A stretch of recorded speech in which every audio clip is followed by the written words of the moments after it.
Most people think a house is held up by its foundation, but it was held up by a woman who woke up at 5:30 in the morning to make a meal she learned from her mother on Father's Day. That meal is number 4 on this list. In her home in rural Alabama, where she lived with her husband for 39 years, Father's Day wasn't a holiday for her. It was a mission. She was in her kitchen with her apron, the armor of a woman who knew how to turn a staple into a soft meal. And before 6 in the morning, you'd hear the oil in the pan make that soft shh sound, like it was gossiping with the fire, whispering the words she couldn't say with her mouth. Subscribe to my channel and share this video. Let us count down to forgotten Father's Day meals Mom cooked with a stove, a pot, and the quiet understanding that feeding someone, even yourself, is never a waste. Smoked ham with pineapple rings. Now this one had a look to it. Mom didn't just cook this ham, she dressed it. She'd score the top in a perfect diamond pattern, pressing whole cloves into the crossings and pinning pineapple rings across the surface with a maraschino cherry in the center of every one. Then came the glaze. Brown sugar, mustard, and a splash of juice from the can. She brushed it on 3 separate times, start, middle, and end, until it came out sticky, dark, and caramelized. It looked like something you'd see in a restaurant window, but it tasted like home. The whole house smelled like sugar and wood smoke. Dad would walk into that kitchen, see that ham glowing on the counter, and he'd know Mom had put in the work again. Pork chops with applesauce. This is the one. The meal her husband requested every single Father's Day for 37 years straight. Not because it was the fanciest thing on the table, but because it reminded him of his own mother, of her kitchen, of something warm and specific that lived in his memory and never left. Mom made the pork chops thick. She seasoned them simply, salt, pepper, a little garlic, and pan-fried them in butter until they were golden on both sides and cooked through with a good crust that held everything together. The applesauce she made herself. You gonna make your own applesauce? I'm gonna make homemade applesauce. She cooked down fresh apples with a little sugar and cinnamon until they were soft and sweet and just tart enough to cut through the richness of the pork. It was a humble plate. Nothing about it was showy. But every Father's Day for 37 years, that man sat down in front of it and felt something he could not quite put into words. Mom knew exactly what that something was, and she made sure he felt it every single year. Barbecue chicken on the grill. Barbecue chicken was a commitment. Mom started the sauce before the chicken ever touched the grill, and she tasted it and adjusted until it was exactly right.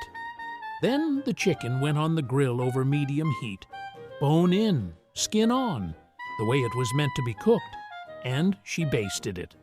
Layer after layer of that sauce, brushed on every few minutes, building up until the skin was dark and sticky and caramelized at the edges.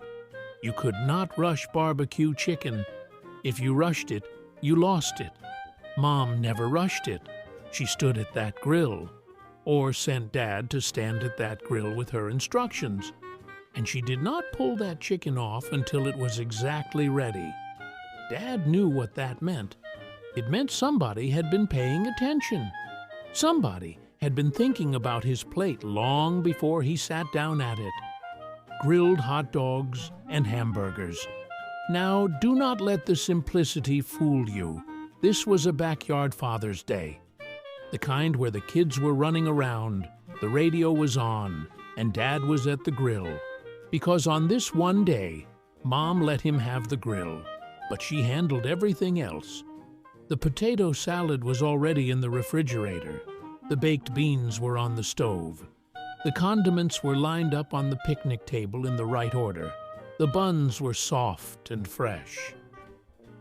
Mom made the backyard feel like a celebration without anybody noticing how much work went into it. That was her gift, making it all look easy while quietly making sure everything was exactly right. Dad flipped the burgers. Mom made the day. Beef short ribs. Short ribs were not an everyday cut of meat. They were the kind of thing Mom bought when she wanted the meal to mean something. When she wanted Dad to sit down at that table and know, without anyone saying it out loud, that today was different. Today was his. She braised them. That is the only way to do a short rib right. She seared them first to get a dark crust on all sides, then put them in a heavy pot with onions, carrots, beef broth, and a little tomato, and let them cook in the oven, covered, for hours. The collagen in those ribs broke down slowly.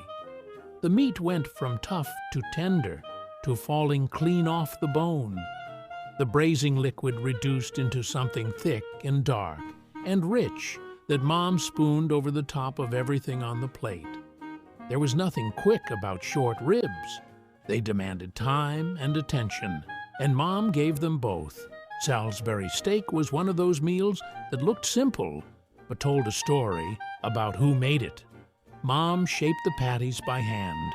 Seasoned ground beef, mixed with breadcrumbs and egg and a little Worcestershire, formed into ovals, not rounds, the way Salisbury steak is supposed to be, and browned in a heavy pan until they had a good crust. Then she built the mushroom gravy right in the same pan. Sliced mushrooms, onions, beef broth, a little flour to thicken it. Everything that had been left behind by the meat went back into that gravy and made it taste like something that had been cooking for hours. She served it over mashed potatoes, always, and Dad ate it quietly, the way men of that generation ate a meal they loved, without a lot of words, but with a clean plate at the end. Mom always noticed the clean plate. Beef and vegetable stew. Some fathers did not want the biggest cut of meat on the table. Some fathers wanted a bowl of something warm and deep and familiar, something that tasted like every good thing pulled together into one pot.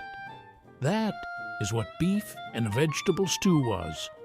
Mom browned the beef in batches, never crowding the pan, so every piece got a good sear before it went into the pot.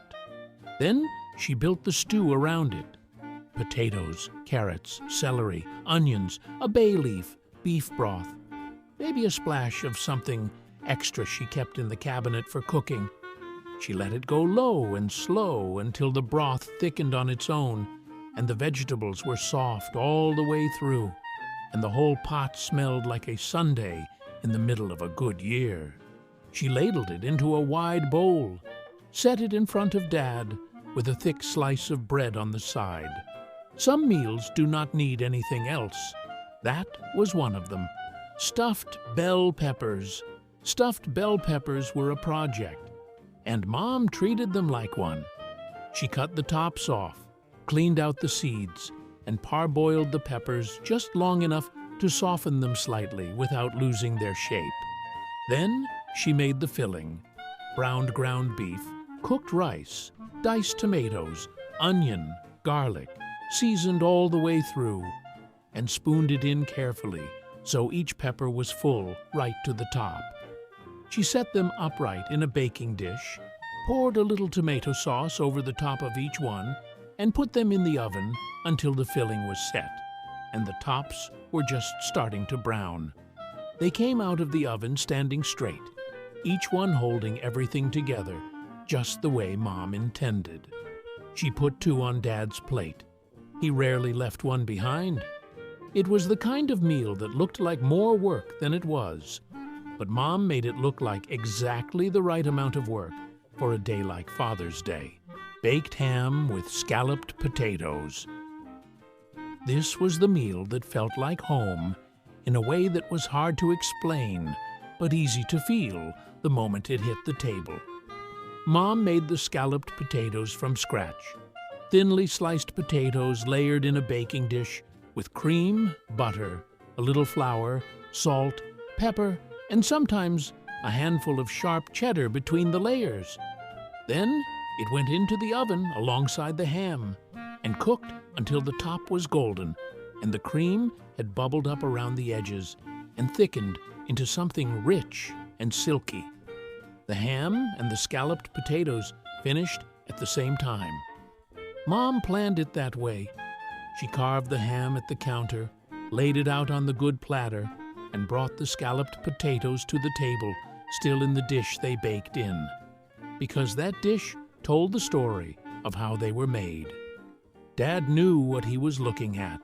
He had been looking at it his whole life, and every time it felt like the first time. Chicken and dumplings, not with the biggest cut of meat, not with the fanciest dish on the table, with chicken and dumplings, because chicken and dumplings was the meal that said everything without saying anything at all. It was warm. It was filling. It was made entirely from scratch by a woman who could have done less and chose not to.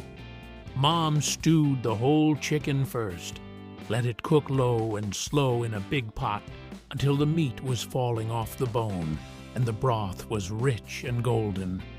She pulled the meat by hand, none of it wasted, and put it back in the pot. Then she made the dumplings. Flour, baking powder, salt, a little butter, whole milk, mixed just until it came together, not a stir more. Dropped by spoonfuls right into the simmering broth and covered the pot so they could steam through. Those dumplings puffed up soft and pillowy and soaked up everything around them. Mom ladled it into a deep bowl and set it in front of Dad on Father's Day. And that man, with his calloused hands and his long work weeks and his quiet way of showing love, looked down at that bowl and felt something that did not need a word. He felt seen. Smoked pork shoulder. This was the marathon meal, the pork shoulder. In rural homes, you didn't just throw meat on a fire, you tended a soul. Mom would start with a dry rub, coarse salt, cracked pepper, and a touch of brown sugar, working it into the meat until it was caked on thick. She wasn't looking for a quick sear. She was looking for the bark. She'd spend all day checking the vents on that smoker, watching the thin blue smoke rise. Every hour she'd spritz it with apple cider vinegar, keeping it moist while the heat worked its way into the bone. By the afternoon, the outside was black and crusted, but the inside was like butter. When Dad pulled those 2 forks out to shred it, the meat just surrendered. No knife needed. Just a man, his family, and the kind of flavor that only comes from a woman who knows that some of the best things in life simply cannot be rushed. The summer of 1968 is gone, but the woman at the center of it remains. She was the hero of that house. No title, no trophy, just the history of her people held in the palm of her hand. When she woke at 5 in the morning, she wasn't just starting a stove, she was keeping a flame alive. She took the low and slow grit of the Depression and turned it into a gift.